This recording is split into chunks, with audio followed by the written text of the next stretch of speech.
Happy Friday, guys. Just wanted to do a quick follow-up to my ADHD and Pregnenolone post. A lot of people found that helpful. Very, very thankful for that. Glad I could help some people out. I've had several conversations with those who have liked or shared this post, and I just wanted to give some additional insight. So it's important to understand that while Pregnenolone is often deficient in those with ADHD and intolerance to stimulants, hormones don't exist in a vacuum. Okay, so we need to examine Pregnenolone against other hormones, for example, such as complete thyroid panels, different sex hormones, etc. The problem is that, if you just look at one hormone, you're not getting the full picture of what else could be affecting that hormone.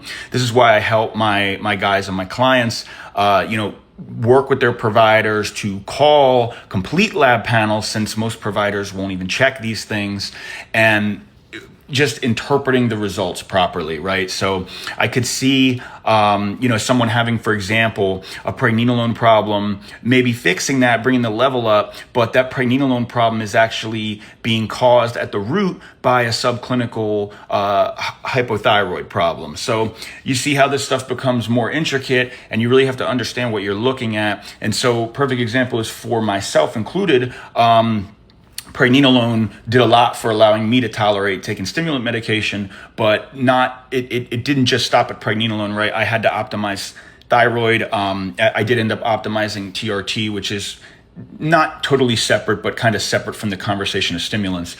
But thyroid was a big one, and thyroid and Pregnenolone have a very specific and complex interplay. So just know that if you're struggling with this, you may be one of the lucky ones who just wings it, tries a Pregnenolone supplement. I wouldn't necessarily advise this. Most people, they're gonna implement a dose that's far too big. They're going to use the wrong supplement. But if you were to do something like that, not condoning it, you may get lucky and just be one of those people who benefits from that. But chances are, if you have a Pregnenolone problem, and especially if you're younger, right? If you're not older, it declines with age. But if you're younger, who I presume would be most of the people paying attention to this and using stimulant medication, you need to understand that we need to look at a lot of other things to understand the genesis of that. So if you need help with this, as always, DM me. Actually been helping a few guys with this who that post gained some traction with, and I think this is a really under-discussed and obviously under-researched area that, let's face it, right, we have a generation with ADHD who's on stimulants.